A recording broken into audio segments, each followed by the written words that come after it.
Finally দেশের মার্কেটে Oppo তাদের আরেকটা সুন্দরী ফোন লঞ্চ করলো, অপ্পো A6 প্রো। তো এই ফোনটা কিন্তু খুবই সুন্দর দেখতে শুনতে, তবে এই ফোনটার হাইলাইট ফিচার হলো এই ফোনটাতে তারা ব্যবহার করেছে IP68 এবং IP69 এর মতো রেটিং, যেটা দিয়ে আপনি আন্ডার ওয়াটার ফটোগ্রাফি করতে পারবেন, অর্থাৎ আপনি এই ফোনটা দিয়ে পানির নিচেও ছবি তুলতে পারবেন। এবং এই ফোনটাতে তারা দিছে 120 হার্জ রিফ্রেশ রেটে একটা অ্যামোলেড ডিসপ্লে, এবং এইটাতে তারা আরো ব্যবহার করেছে 7000 mAh একটা ম্যাসিভ ব্যাটারি, এবং এইটাকে চার্জ করার জন্য দেওয়া হয়েছে 80 ওয়াটের একটা ফাস্ট চার্জার। এবং এই সব কিছুই শুনে যদি আপনি শুরু করেন এরকম,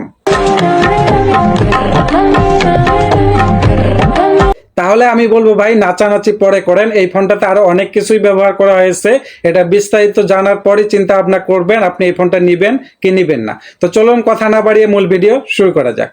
প্রথমে আসি ফোনটার ডিজাইন নিয়ে। ডিজাইনটা খুবই সুন্দর। আমি প্রথমেই বলছি যে এই ফোনটা একটা সুন্দরী ফোন। দেখুন অপ্পোর ফোনগুলো কিন্তু বরাবরই কালারফুল ফোন হয়ে থাকে, এবং এইখানেও কিন্তু তারা এটা ব্যতিক্রম করেনি। তো ডিজাইনটা একদমই সুন্দর লাগে দেখতে, বিশেষ করে এটার কালারের কারণে। এই ফোনটার থিকনেস হলো 8 mm এবং এটার ওয়েট প্রায় 188 গ্রাম। তো ওয়েট ব্যালেন্সও ভালো, এবং ওয়েট ব্যালেন্স কম হওয়াতে হাতে ধরে হ্যান্ডপিল অনেক প্রিমিয়াম পাবেন। এবং এটা ফোনটা কিন্তু সাইজে একটু ছোট, সেই কারণে হাতে ধরে আরো অনায়াসে ব্যবহার করতে পারবেন আপনারা এক হাতেই। এবং এই ফোনটা বিল কোয়ালিটিও ভালো। তবে এই ফোনটাতে তারা IP68 এবং IP69 রেটিং ব্যবহার করছে, যেটা আপনি হাই স্পিডে পানির মধ্যেও দিতে পারবেন, এবং পানির মধ্যে আপনি ফটোগ্রাফিও করতে পারবেন এবং কি ভিডিও করতে পারবেন, কোনো রকমের পানি টানি ঢুকবে না এই ফোনটাতে। এখন আসা যাক ফোনটার ডিসপ্লে সেকশন নিয়ে। এই ফোনটার ডিসপ্লেতে ব্যবহার করা হয়েছে 6.57 ইঞ্চির একটা অ্যামোলেড ডিসপ্লে, এবং এই ডিসপ্লেটাতে 120 হার্জ রিফ্রেশ রেট ব্যবহার করা হয়েছে। এবং এটার রেজুলেশন হলো 1080x2372 পিক্সেল, এবং পিপিআই ডায়মন্ডসিটি ব্যবহার করা হয়েছে 396। এবং এই ডিসপ্লেটার ব্রাইটনেস হিসাবে থাকছে 1400 নিট ব্রাইটনেস, অর্থাৎ আপনি ইনডোর এবং আউটডোর অনায়াসে ব্যবহার করতে পারবেন, কোনো রকমের ঝামেলা দেখতে হবে না আপনাকে।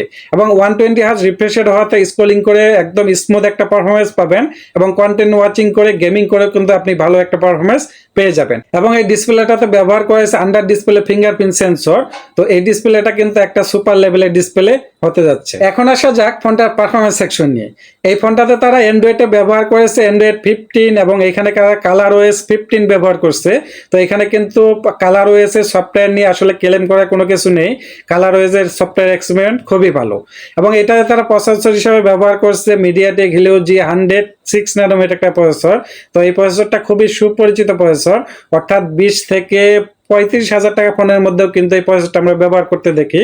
তবে এই ফোনটাতে যদি আপনি ভালো গেমিং করতে চান, তাহলে আমি বলবো এই ফোনটা অবশ্যই আপনার জন্য না।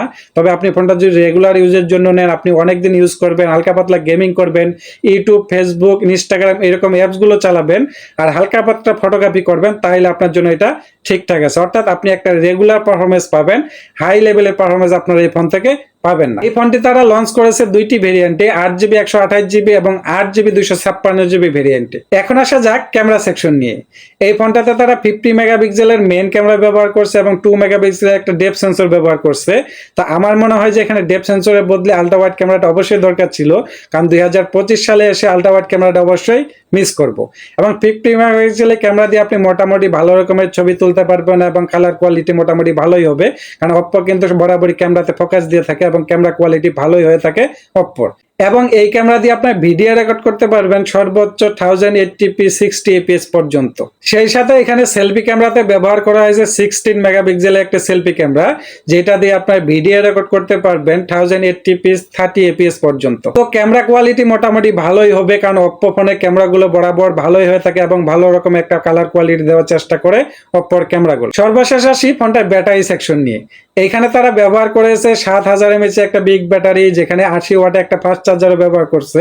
তবে 7000 mAh ব্যাটারি থেকে 1 থেকে 1.5 দিন আপনি ব্যাটারি ব্যাকআপ পেয়ে যাবেন, এবং এটাকে 80 ওয়াটের চার্জার দিয়ে চার্জ করতে আপনার 1 থেকে 1 ঘন্টা 10 মিনিট 20 মিনিটের ভিতর সময় লাগে যেতে পারে। এবং এটাতে কিন্তু তারা রিভার্স চার্জারও ব্যবহার করছে, যেটা আপনি অন্য একটা রিভার্স চার্জার সাপোর্টের ফোন দিয়ে আপনি একটা ফোন থেকে আরেকটা ফোনে চার্জ করতে পারবেন অনায়াসে। তো সবকিছুই বলা হলো। এই ফোনটার প্রাইস কত সেটা অবশ্য বলা হয়নি। এই ফোনটার প্রাইস অফিসিয়ালি 30,000 টাকা ধরা হয়েছে। তো 30,000 টাকার ভিতর এই ফোনটা যা যা অফার করতেছে আমার কাছে বেশ কিছু দিক খারাপ লেগেছে। যেমন সবচাইতে বড় খারাপ লাগা হলো এটা প্রসেসর। দেখুন এখানে যেখানে 20,000 টাকা 21,000 টাকা একটা ফোনের ভিতরও G100 প্রসেসরটা ব্যবহার করতেছে, এখানে 30,000 টাকা একটা ফোনের ভিতরে এখানে আমার কাছে একটু বেমানান মনে হয়েছে। এবং এই জন্যই বেমানান মনে হয়েছে কারণ এই ফোনটা কিন্তু প্লাস্টিক বিল্ডের ফোন। এমন না যে এই ফোনটাতে তারা মনে করেন যে মেটাল ব্যবহার করছে, সেই জায়গায় খরচ বেশি হয়েছে। এমন না যে ভালো মানের ক্যামেরা ব্যবহার করছে বা 100 ওয়াটের ক্যামেরা ব্যবহার করছে বা এখানে আল্ট্রা ওয়াইড ক্যামেরা ব্যবহার করছে 20 মেগাপিক্সেলের, এরকম কিন্তু কোনো কিছু করেনি। তো এই সময় এসে 30,000 টাকা দিয়ে এই ফোনটা আমার কাছে মনে হয় একটু বেশি মনে হয়েছে প্রাইসটা। আমি অবশ্যই বলবো যে এই ফোনটা রিসেন্ট লঞ্চ করা হয়েছে, তা আমার পরামর্শ থাকবে এই ফোনটা আপনারা অবশ্যই 2 মাস 4 মাস 6 মাস অপেক্ষা করে তারপর কিনেন। আমার মনে হয় যে 2 4 5,000 টাকা এই ফোনটা কমে যাবে।